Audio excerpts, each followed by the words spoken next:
Assalamualaikum warahmatullahi wabarakatuh. Selamat pagi semuanya. Oke, untuk hari ini ya, kita akan belajar mengenai konsep struktur data dan RAI. Ini untuk materi pada pertemuan pertama. Nah, untuk struktur data sendiri, ini sebenarnya kelanjutan dari mata kuliah di semester 1, yaitu logika dan algoritma. Oke, langsung saja saya jelaskan.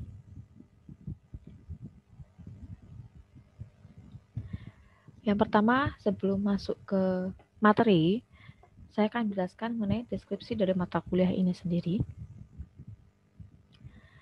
Jadi untuk mata kuliah struktur data, ini mengajarkan mengenai sistem pengorganisasian data ya pada memori komputer maupun file atau bisa disebut dengan berkas pada suatu media penyimpanan, yaitu dengan menggunakan struktur data array, kemudian struct, tree, dan file yang menggunakan teknik-teknik seperti stack, QQ, dan linked list serta hashing.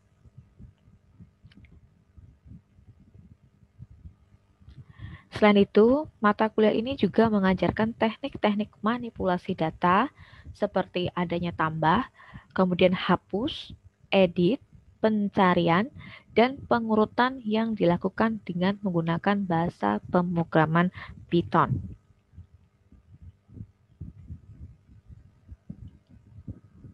Tujuan dari mata kuliah ini sendiri, yang pertama, yaitu mahasiswa itu nantinya diharapkan mampu memahami sistem pengorganisasian data pada memori komputer dan file ya pada media penyimpanan. Dan yang kedua, mahasiswa itu diharapkan mampu mengimplementasikan di dalam program dengan menggunakan salah satu bahasa pemrograman seperti Python ya untuk membuat berbagai macam struktur data, baik itu array, tree, atau struct, yaitu dengan teknik-teknik tertentu, ya seperti linked list, stack, dan QQ, serta manipulasinya seperti sorting dan searching secara baik, efisien, dan juga cepat. Nah, untuk definisi struktur data itu sendiri, struktur data ini bisa dikatakan yaitu sebagai cara menyimpan atau merepresentasikan data di dalam komputer supaya bisa dipakai secara efisien. Sedangkan data itu sendiri ini adalah representasi dari sebuah fakta.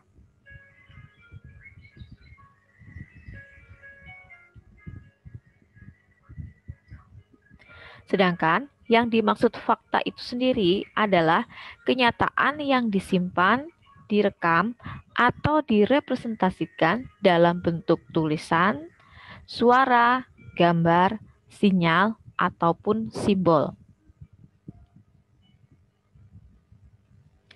Nah, mengapa kita perlu belajar struktur data? Karena ada beberapa alasan. Yang pertama, yaitu untuk mengenal bentuk organisasi penyimpanan data dan pengoperasiannya. Kemudian, yang kedua, yaitu untuk menentukan kualitas informasi, di mana informasi itu harus akurat, ya, kemudian tepat pada waktunya, dan juga relevan. Informasi ini bisa dikatakan bernilai apabila manfaatnya itu lebih efektif dibandingkan dengan biaya mendapatkannya. Kemudian, alasan yang ketiga yaitu untuk mengurangi duplikasi data atau dikenal dengan istilah data redundansi. Keempat, yaitu hubungan data itu supaya bisa ditingkatkan atau adanya data relatability. Dan yang terakhir adalah untuk mengurangi pemborosan tempat penyimpanan luar.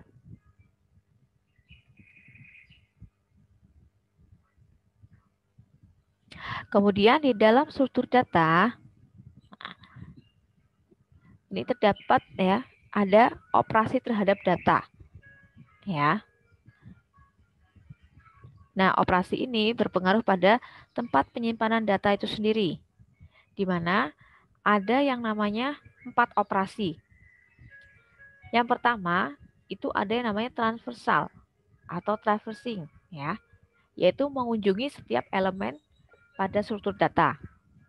Yang kedua itu ada yang namanya pencarian atau searching ya.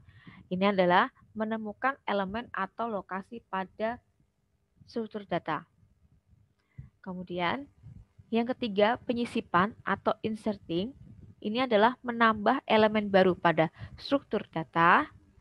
Dan yang terakhir yaitu penghapusan atau deleting ya, yaitu menghapus elemen dari struktur data. Ya, ini ada 4 operasi terhadap data.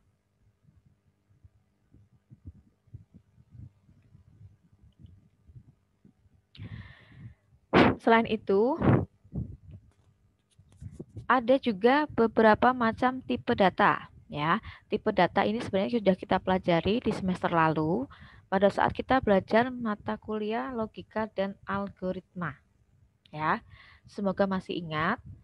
Pengertian dari tipe data itu sendiri yaitu adalah satu media atau memori pada komputer yang digunakan untuk menampung informasi. Nah, macam-macam tipe data itu sendiri ya di dalam bahasa pemrograman yang kita pelajari semester lalu yaitu menggunakan Python itu ada beberapa ya. Yang pertama ada tipe data integer di mana ia menyatakan bilangan bulat ya.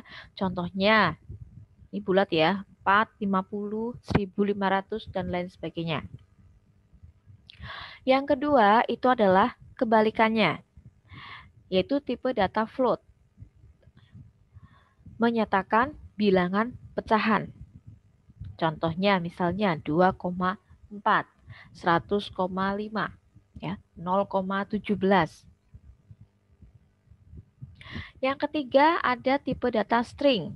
Nah, kalau string ini biasanya lebih menyatakan karakter atau kalimat di mana bisa terdiri dari huruf atau angka. Ya. Nah, dalam penggunaannya ini harus menggunakan tanda petik 1 atau tanda petik 2 yang berada di awal dan di akhir kalimat. Nah, untuk contoh penggunaannya kurang lebih seperti ini. Ya. Ini untuk angka kita menggunakan petik 1, kemudian ini yang menggunakan kata-kata ya menggunakan petik 2. Selanjutnya ada tipe data boolean, di mana tipe data ini menyatakan true or false ya. Maksudnya bagaimana? Yaitu apabila nilainya benar maka bernilai 1 dan apabila nilainya salah maka bernilai 0. Ya, contohnya sendiri untuk boolean hanya ada 2 yaitu true dan false. Kemudian selanjutnya ada tipe data list. Nah, ini adalah data untayan yang menyimpan berbagai tipe data dan isinya itu bisa diubah-ubah. Kalau ini data list ya, contohnya dia menggunakan kurung siku ya. Contohnya di sini ada 786.251. Nah, ini pada saat dimasukkan ya pada pemrograman ini bisa dirubah ya.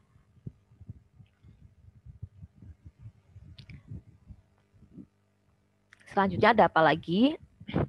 Selanjutnya adalah tipe data tuple. Nah, ini kebalikan dari list. Kalau list tadi bisa dirubah, kalau tuple ini adalah data untaian yang menyimpan berbagai tipe data, tetapi isinya tidak bisa dirubah. Ya, contohnya seperti ini. Ya. Selanjutnya ada tipe data dictionary, yaitu data untaian yang menyimpan berbagai tipe data berupa pasangan penunjuk dan nilai. Ya. Contohnya ini menggunakan kurung kurawal ya. Kemudian di sini ada nama. Kemudian ini menggunakan tanda petik ADI, ID. Selanjutnya tipe data kompleks.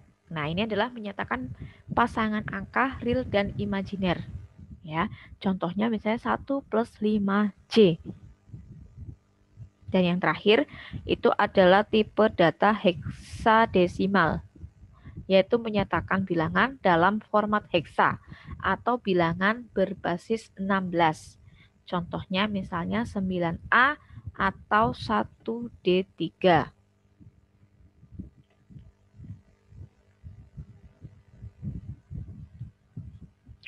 Nah, struktur data sendiri ini terdiri dari dua.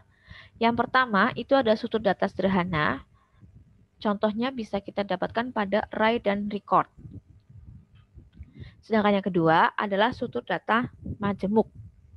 Ya, struktur data majemuk juga dibagi dua. Yang pertama ada linear, ini bisa ditemukan pada stack, QQ, dan linear linked list.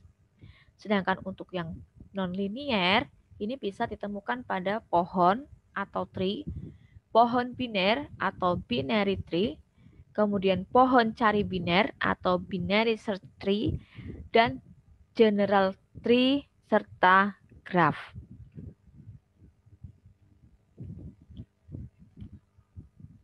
Oke, selanjutnya kita masuk pada array. Dulu di semester 1 itu sudah pernah dijelaskan ya secara singkat mengenai array. Kita sudah mempelajari array dimensi 1 dan dimensi 2. Nah, pada semester ini kita akan mengulang sedikit dan menambahkan. Dan semoga masih ingat ya untuk materi yang sebelumnya. Pengertian dari array. Array di sini adalah suatu tipe data terstruktur yang berupa sejumlah data sejenis atau bertipe data sama yang jumlahnya itu bisa statis ataupun dinamis dan diberi satu nama tertentu. Elemen-elemen array sendiri, nah ini tersusun secara berderet dan sekuensial di dalam memori sehingga memiliki alamat yang bersebelahan atau berdampingan. Array sendiri ini bisa berupa array 1 dimensi, 2 dimensi, bahkan n dimensi. Nah, elemen-elemen array ini bertipe data sama, ya. Tetapi bisa bernilai sama atau berbeda-beda. Ya, jadi tipenya sama, tapi nilainya itu bisa sama atau berbeda.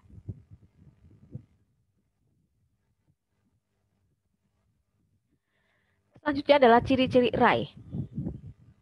Ciri-ciri array yang pertama yaitu mempunyai batasan dari pemesanan alokasi memori. Ya. Kemudian yang kedua, mempunyai tipe data yang sama. Yang ketiga, itu dapat diakses secara acak. Dan yang keempat, itu berurutan.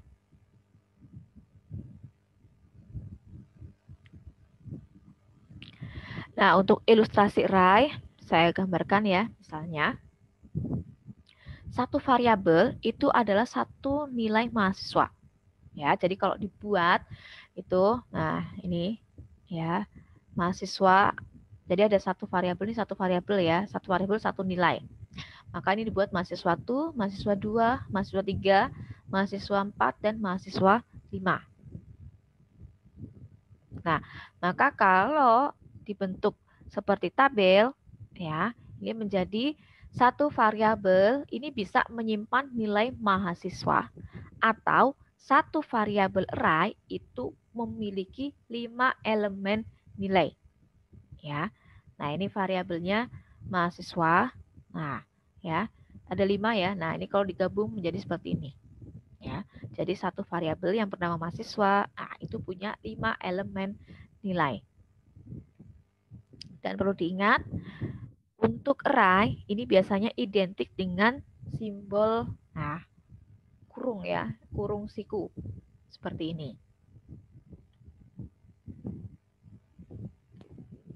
Nah, untuk visualisasi array sendiri, nah ini bisa digambarkan seperti ini ya. Jadi yang berwarna biru ini, keseluruhan ini disebut dengan array ya. Nah, kemudian ini tadi ada ya. Nah, yang merah ini itu yang dikatakan index array ya. Nah, ini indeksnya atau alamatnya. Kemudian, nah, yang berwarna ungu ini untuk kotakannya ini yang disebut dengan elemen array ya. Ini biasanya menggunakan tipe homogen yang sama ya untuk setiap elemen.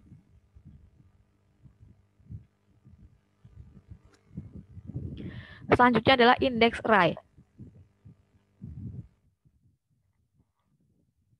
Elemen suatu array ini bisa diakses melalui indeks yang sudah terdefinisi atau bentuknya menjadi array diikuti dengan indeks. Nah, elemen ini diawali dari 0 ya, maka array 0 ini adalah elemen pertama. Nah, gambarannya kurang lebih seperti ini ya. Ada saya bilang, nah ini array ya. Kemudian di sini ada elemen 1, elemen 2, 3 dan seterusnya ya. Data ya. Nah, ini adalah ya, data 1, data 2, data 3 dan seterusnya. Nah, kemudian ini untuk 0 dimulai dari 0 ya. 0, 1, 2, 3 dan seterusnya. Nah, ini disebut dengan indeks ya atau alamatnya. Oke, sekarang kita masuk ke array dimensi 1. Ini merupakan sebuah variabel yang menyimpan sekumpulan data yang memiliki tipe sama dan elemen yang akan diakses hanya melalui satu indeks atau subscript. Nah, cara mendeklarasi satu dimensi, nah ini adalah menggunakan nama array, kemudian diikuti dengan jumlah elemen. Nah, kalau dicontohkan seperti ini. Misalnya nilai, ya, kemudian diikuti jumlah elemennya 6. Maka 6 ini yang disebut dengan jumlah elemen dan nilai ini yang disebut dengan nama array.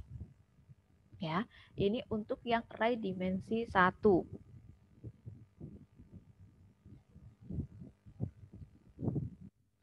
Nah, di dalam array dimensi 1, ini ada rumus untuk menentukan jumlah elemen di dalam array.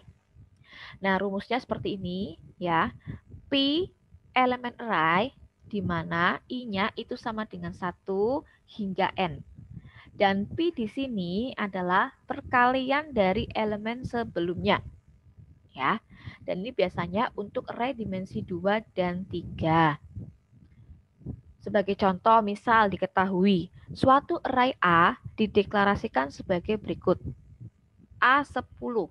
Maka jumlah elemen array dimensi 1 tersebut berarti ini A10. Maka nilainya adalah 10. Ya, karena ini cuma 1. Kemudian bagaimana untuk pemetaan mapping pada array dimensi 1 ke dalam storage? Nah, ini ada rumusnya ya, yaitu menggunakan rumus AIJ sama dengan B plus I-1 dikali L. Ya, di mana ini AI adalah posisi array yang dicari, kemudian B itu adalah posisi awal indeks di memori komputer, I itu adalah subscript atau indeks array yang dicari, kemudian L itu adalah ukuran atau besar memori suatu tipe data. Sebagai contoh, suatu array A ini dideklarasikan sebagai berikut ya. Di mana integer A5 yaitu dengan alamat awal indeks berada di 0011 heksa dan ukuran memori tipe data integernya sama dengan 2. Yang diminta adalah tentukan berapa alamat array A3.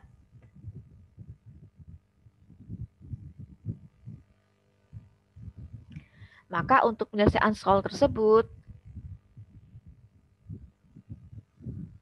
ya, kita masukkan rumus yang tadi, yaitu AI sama dengan B plus I min 1 dikali L. Ya, kita lihat tadi sudah diketahui ya, AI-nya ya adalah A3, yang dicari itu A3. Ya. Kemudian indeks awalnya itu B adalah 0011 heksa. Ya.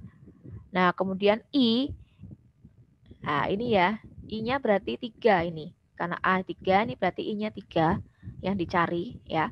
Kemudian L ya, ukurannya panjangnya tadi adalah 2. Nah, maka kita masukkan A3 ya itu sama dengan yang dimasukkan 0011 heksa, kemudian I min 1, I-nya 3 ya, min 1 dikalikan ini 2. Maka sama dengan 0011 heksa. Nah, ini 3 dikurangi 1 itu kan 2 ya. 2 dikali 2 4. Nah, perlu diingat di sini keterangannya heksa. Nah, untuk bilangan yang ini menggunakan desimal. Ya, jadi 4 desimal. Nah, ini harus dirubah terlebih dahulu. Jadi untuk menghitung itu harus sama heksa dengan heksa. Ya, maka yang 4 desimal ini harus dirubah ke dalam bentuk heksa. Ya. Nah, 4 desimal ini kalau dirubah ke dalam heksa itu nilainya 4. Ya, maka di sini 0011 heksa plus 4 heksa. Maka dijumlahkan sama dengan 0015 heksa. Nah, ini kalau dipetakan dibuat array-nya menjadi seperti ini ya. A1, A2, A3, A4, A5. Ya. Nah, ini dimulai dari 0, 1, 2, 3, 4. Nah, ini alamat masing-masing. Tadi 0011 ya, kemudian 0013. Ya, ini lebarnya kan 2, kemudian 0015. Yang ini yang dicari A3-nya. Kemudian A4 0017 dan 0019.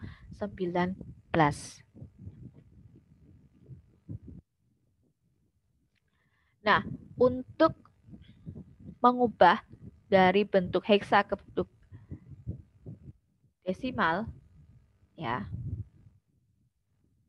dan sebaliknya, itu perlu yang namanya konversi bilangan. Nah, di sini, desimal itu bisa dikatakan adalah bilangan berbasis 10 yang terdiri dari angka 0 sampai dengan 9. Ya. Sedangkan heksa itu adalah bilangan berbasis 16 yang terdiri dari 0 sampai dengan 9. Kemudian mulai angka 10 itu berubah menjadi huruf ya. Jadi setelah 9, 10-nya itu berubah menjadi A, 11-nya itu berubah menjadi B, 12 berubah menjadi C, 13 berubah menjadi D, 14 berubah menjadi E, dan 15 berubah menjadi F. Nah, kalau dibuat tabel ya untuk konversi bilangan kurang lebih seperti ini. Jadi desimal itu nilainya 0, 1, 2, dan seterusnya.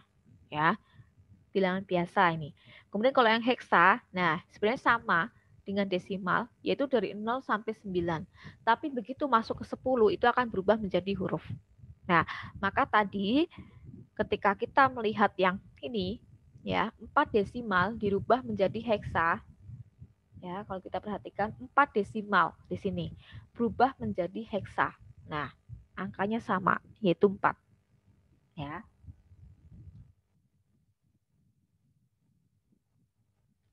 Oke, saya berikan contoh mengenai cara mengkonversi bilangan yaitu dari desimal ke heksa.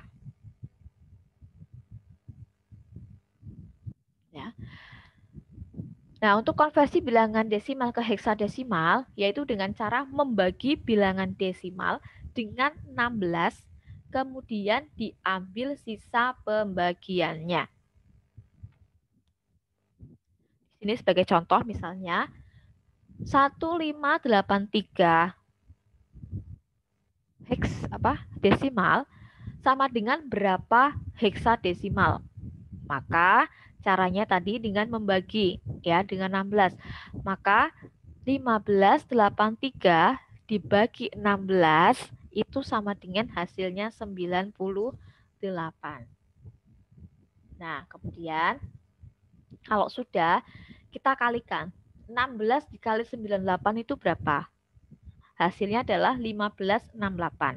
Maka 1583 dikurangi 1568. Itu sisanya adalah 15. Ya. Nah, kalau sudah kemudian hasil akhirnya 98 diturunkan ke bawah. Ya. Nah, 98 kemudian dibagikan dengan 16 lagi. Hasilnya adalah 6. Ya. Nah, kalau sudah 6 dikali 16 itu berapa? Yaitu 96. Maka 98 dikurangi 96 ya, itu adalah sisanya 2. Nah, kalau sudah seperti itu, berarti sudah selesai. Ini nggak mungkin 6 diturunkan. 6 dibagi 98 sudah hasilnya berbeda. Ya. Maka didapatkan, kita ambil mulai dari sini. Kita ambil mulai dari sini hasilnya. Ya, menjadi 6, 2, 15. Ya, jadi kita tulis dulu 6, 2, 15. Nah, perlu kita lihat ya.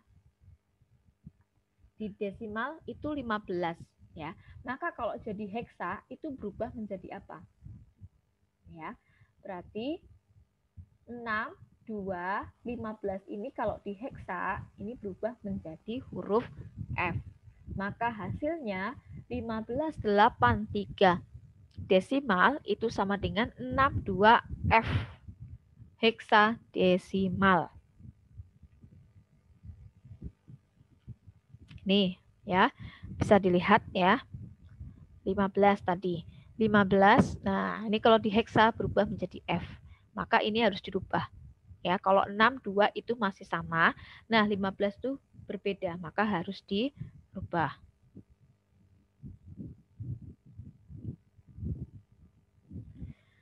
Selanjutnya, bagaimana untuk kebalikannya? Yaitu mengkonversi bilangan dari heksa itu berubah ke desimal. Yaitu dengan cara mengalihkan masing-masing bit dalam bilangan dengan position value-nya. Ya. Kalau tadi dibagi dengan 16, maka kalau yang ini berarti kebalikannya, yaitu dikali dengan 16. Sebagai contoh, misal, diketahui C7 heksadesimal itu sama dengan berapa desimal? Ya, maka nah kita buat seperti ini, kita tarik. Yang pertama, ini angkanya 7. Maka 7 dikali 16. Nah, 16 ini dipangkatkan mulai dari 0. Ya, maka 7 dikali 16 pangkat 0. Nah, yang bawah itu juga sama, C dikali 16 pangkat 1. Ya. Nah, kemudian kita perhatikan di sini. 16 pangkat 0. Nah, kalau di dalam matematika, semua bilangan kalau dipangkatkan 0 itu hasilnya berapa? Hasilnya adalah 1. Ya. Maka 16 pangkat 0 itu hasilnya 1. Jadi, 7 dikalikan 1 itu hasilnya adalah 7. Ya. Nah, kemudian di sini ada C. Nah, C itu nilainya berapa? Kita lihat ya. C itu nilainya adalah, kita lihat di heksa, C itu kalau didesimalkan adalah 12. Maka di sini berarti menjadi 12 dikali 16 pangkat 1. Ya. 16 pangkat 1 itu sama dengan 16. Berarti 12 dikali 16. Yaitu hasilnya adalah 192. Maka 7 dijumlahkan dengan 192 itu sama dengan 199. Ya. Maka didapat C7 heksadesimal itu nilainya sama dengan 199 desimal.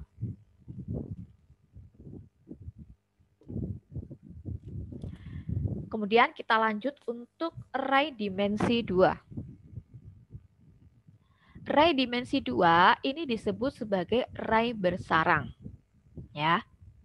Nah, array dimensi 2 itu terdiri dari baris dan kolom.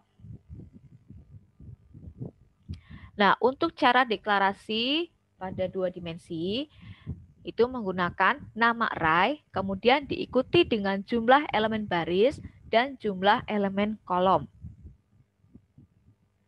Nah, kalau dicontohkan kurang lebih seperti ini ya. Misalnya nama array 2, 3.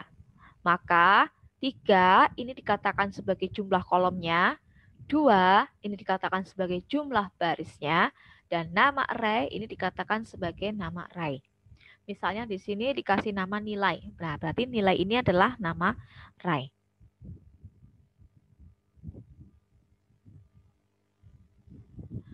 Kemudian, untuk menentukan jumlah elemen di dalam array dimensi 2, rumusnya masih sama seperti tadi yang pertama ya pada dimensi 1, yaitu P elemen array di mana I dimulai dari 1 hingga N. Nah, Pi sendiri itu adalah perkalian dari elemen sebelumnya, yaitu biasanya digunakan pada array dimensi 2 dan 3. Sebagai contoh, misal diketahui suatu array X dideklarasikan sebagai berikut, yaitu X 4, 3. Maka jumlah elemen array dimensi 2-nya adalah yaitu 4 dikalikan dengan 3, sama dengan 12.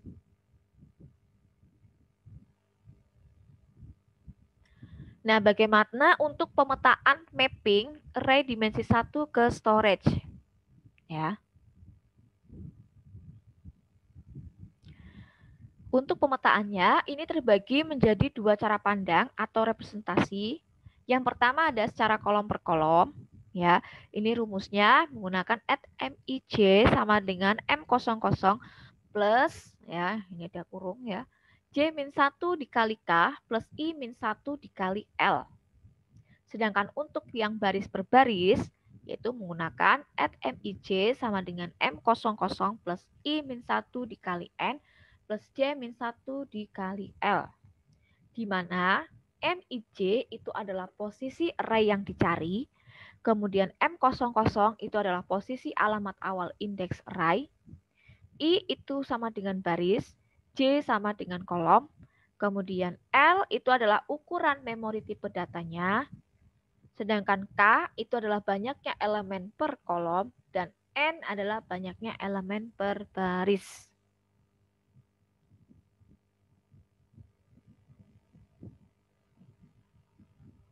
Nah, kalau digambarkan secara logika, kurang lebih seperti ini, ya. Misal diketahui di sini ada integer M 32. Maka array ini memiliki 3 baris dan 2 kolom, ya. Ini ada 3 baris, 2 kolom. Yang ke bawah itu baris, yang ke samping itu kolom. Ya. Maka dilihat dari cara pandangnya untuk kolom per barisnya. Nah, ini berarti jumlah elemen per barisnya ada 2, ya. Berarti M ini 0, 0, ya. Kemudian 0, 1, ya. Kemudian 1, 0, 1, 1. Dan terakhir 2, 0, 2, 1. Ya, ini kalau dilihat kolom per baris. Nah, kalau dilihat baris per kolom, maka menjadi 0, 0, 1, 0, 2, 0. Ya. Kemudian kita menyamping 0, 1, ya, 1, 1, dan 2, 1. Sehingga jumlah elemen per kolomnya sama dengan 3. Ya, ini masing-masing 3. Kalau ini masing-masing 2. Ya. Itu perbedaannya.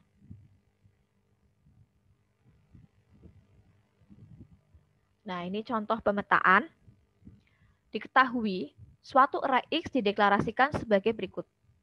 Float X 43, yaitu dengan alamat indeks X00 berada di 0011 hexa. Dan ukuran tipe data floatnya sama dengan 4. Yang diminta adalah tentukan berapa alamat array X32 berdasarkan cara pandang baris dan kolom. Nah, ini kalau digambarkan seperti ini, ya, 4, 3, 4 ke bawah. Ya, ini barisnya, ini kolomnya. Ya, kemudian di X00. Nah, ini 00, ini 0011 yang diminta adalah X43. Ya, di sini 4. Nah, sini.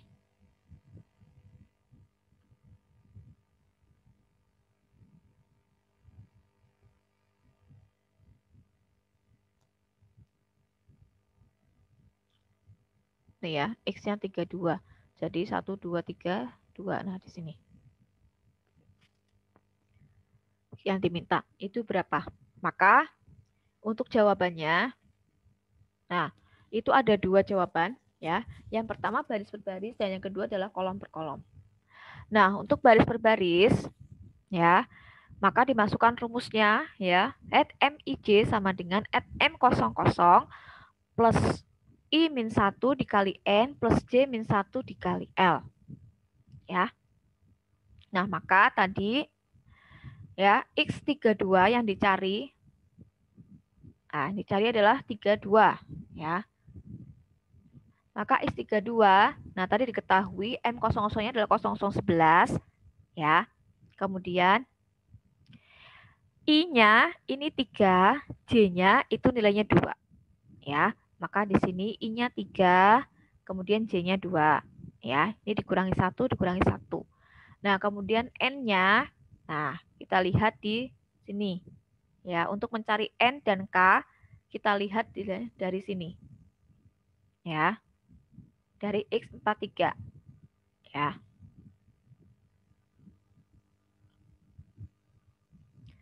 Ini untuk K-nya, ini untuk N-nya.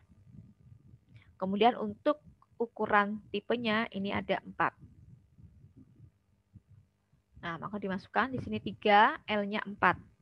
Ya. Kemudian baru kita hitung. 0011. Nah, ini 3 min 1. Ya, itu 2. 2 dikalikan 3 itu 6. Ya. Kemudian 6 ditambah 2 min 1 itu 1 ya. Jadi 7. 7 dikalikan 4, 28. Maka hasilnya adalah 0011 heksa ditambah 28 desimal. Nah, ingat, ini berbeda. Ini heksa, ini desimal. Maka harus diubah. 28 desimal kalau dirubah ke dalam bentuk heksa, ya, itu nilainya adalah menjadi 1C. Ya, caranya seperti tadi ya. Berarti 28 dibagi 16 ya. 28 bagi 16 itu berapa? 1 ya. 1 dikali 16, 16 ya. Kemudian 28 dikurangi 16 adalah 12. Ya, itu sisanya 12.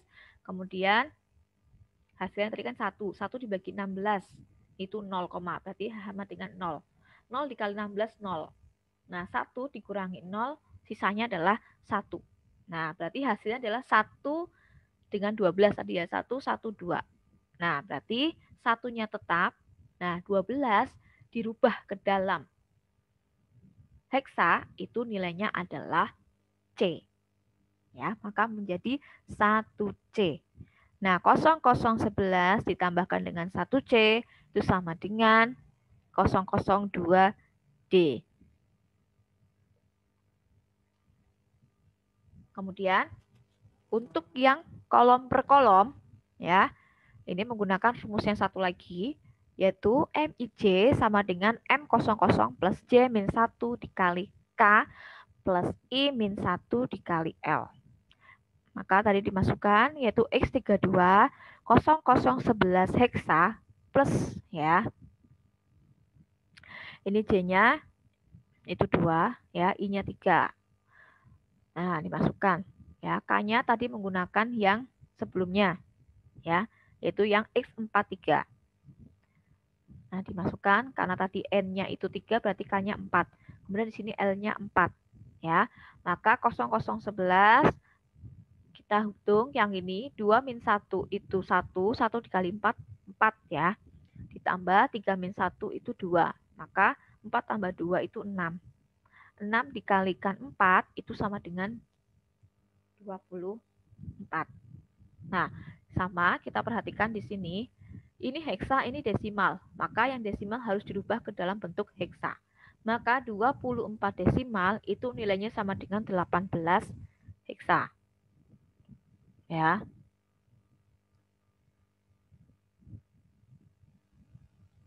Setelah itu baru dijumlahkan 0011 ditambah 18. Maka hasilnya adalah 0029. Oke, untuk pemetaan maka selesai. Ya. Jadi untuk array dimensi 1 dan array dimensi 2, nah, dan penerapannya ini sudah selesai. Nah, sebagai latihan, ya, saya berikan tugas.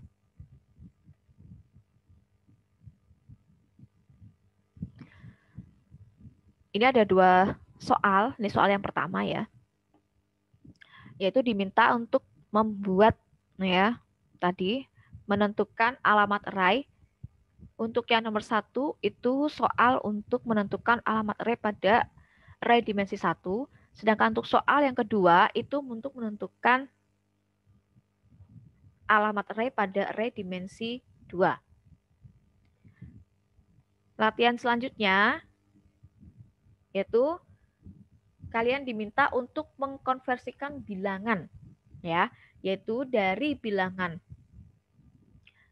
desimal diubah ke dalam bentuk heksa, begitu juga dari dalam bentuk heksa menjadi bentuk desimal. Ya, ini ada 10 soal. Jadi totalnya ada 12 soal. Nah, silahkan dikerjakan dengan baik ya. Untuk pengerjaan saya mau kalian mengerjakan di kertas ya. Jadi menggunakan tulis tangan karena ini hitung-hitungan. Jadi ditulis tangan. Kemudian nanti setelah itu kalian scan ya. Kalian scan, jadikan menjadi satu ya, kemudian dikirimkan dalam bentuk format PDF ya. Nanti jawabannya dikirim melalui aplikasi MyBase. Tetapi sebelumnya kalian simpan saja di Google Drive masing-masing. Jadi nanti yang dimasukkan ke MyBase itu hanya link dari Google Drive-nya. Ya. Dan jangan lupa pada Google Drive, pada linknya itu jangan di private ya. Di situ kan ada restrict ya, pilihan dengan anyone. Nah, kalian pilih yang anyone. Jadi setiap orang bisa melihat. Karena kalau kalian pilih yang restrict itu ketika kita membutuhkan yang namanya akses ya. Jadi ada passwordnya. Oke. Silahkan dikerjakan. Jangka waktunya 1 minggu ya. Paling lambat itu hari Sabtu. Sabtu malam ya, jam 10. Dan apabila ada yang tidak atau terlambat mengumpulkan, berarti saya anggap tidak mengerjakan ya, dan otomatis nilai 0. Saya rasa untuk pertemuan minggu ini cukup. Kita lanjutkan nanti minggu depan ya. Dan akhir kata saya ucapkan wassalamualaikum warahmatullahi wabarakatuh.